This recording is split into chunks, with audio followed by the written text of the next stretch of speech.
n'est pas rare que les poux réattaquent en plein milieu d'année scolaire, et des affiches fleurissent à nouveau sur les portes de toutes les écoles. Alerte aux poux. En tant qu'intervenante en école, ce problème de poux fait partie de mon quotidien. Au fur et à mesure des années, j'ai appris 4 astuces efficaces pour lutter contre les poux sans acheter de produits en pharmacie. Portrait du poux aime vivre dans le nid douillet des cheveux, réchauffé par la chaleur de la peau. Pour se nourrir, il pique la peau pour prélever une très petite quantité de sang.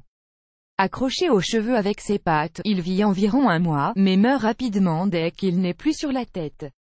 Sa femelle pond une centaine d'œufs, les lentes, qui se fixent alors à la base du cheveu puis éclosent au bout de 7 à 10 jours.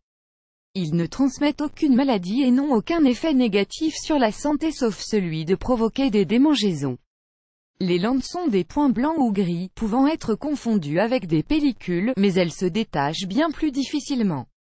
Il faut bien préciser que la présence de poux dans les cheveux n'a rien à voir avec le manque d'hygiène. Une personne qui se fait un shampoing 2 fois par semaine peut être porteuse de poux autant qu'une autre qui se lave les cheveux 1 fois tous les mois. Comment les détecter? D'abord il faut les voir, ce qui n'est pas évident. Pour vérifier la présence de poux, peignez les cheveux mèche par mèche, au-dessus d'un tissu ou d'un papier blanc, avec un peigne fin spécial poux, les poux tombent. Comment les supprimer? On trouve plusieurs produits en pharmacie, les produits classiques. Pyriflor, Prioderm, Paraplus, Item, Nix, Pouxit, ils sont efficaces en 1 ou 2 applications, mais plutôt contre-indiqués chez l'enfant de moins de 2 ans.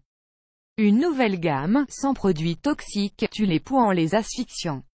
Les plus doux. Même principe pour Paranix, Fini les poux et Biostop, qui étouffent aussi les poux avec des huiles naturelles, en 1, 2 ou 3 applications. Mes astuces naturelles. Outre le prix de ces produits vendus dans le commerce, il faut bien avouer que leur odeur et leur composition ne donnent pas très envie de les utiliser. J'ai donc déniché des remèdes bien plus naturels et aussi efficaces. 1. La mayonnaise, il suffit de masser le cuir chevelu avec de la mayonnaise, faite maison évidemment, puis de laisser poser 2 heures. Ensuite, je peigne et je fais un shampoing, comme d'habitude. Poux et lentes sont éliminés. À découvrir, l'astuce pour ne plus jamais rater votre mayonnaise.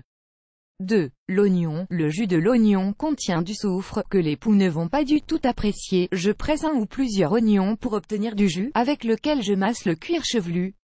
Je laisse poser 3 heures puis je fais un shampoing. Je recommence 3 jours d'affilée pour être sûr du résultat. 3.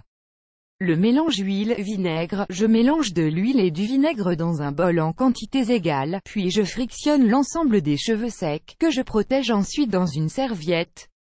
Après 15 minutes, je peigne les cheveux et fais un shampoing. 4.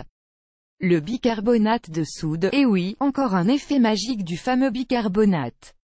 En répartir sur tous les cheveux, protéger les yeux avec une serviette puis masser 5 minutes au moins et laver comme d'habitude. Astuce bonus, évitez le sèche-cheveux car les poux aiment la chaleur. Plus grand que pour éliminer les poux du doudou, mettez ce dernier au congélateur pendant 8 heures. Existe-t-il une prévention? On peut aussi essayer d'empêcher les poux de s'installer. Des essences de plantes, l'huile essentielle de lavande par exemple, ou l'huile essentielle d'origan. Ces produits n'ont pas fait l'objet d'études scientifiques mais cela vaut le coup de les tenter pour se faire son opinion. Les produits vendus en pharmacie comme répulsifs n'ont pas d'efficacité démontrée et ne sont donc pas conseillés. Attention, l'enfant porteur de poux ou de lentes peut être écarté de l'école pour une durée maximale de 8 jours à l'initiative de la médecine scolaire. Il pourra revenir à l'école dès qu'un médecin aura constaté qu'un traitement a été mis en place. Cette possibilité d'écartement n'est pas souvent utilisée dans les écoles, mais quoi qu'il en soit il vaut mieux essayer de limiter rapidement la tendance des poux à coloniser les autres enfants si le vôtre en est porteur. Vous aimez cette astuce? Partagez-la avec vos amis sur Facebook. À découvrir aussi, enfin un répulsif naturel contre les tiques qui marche vraiment. Le secret pour se débarrasser des fourmis rapidement.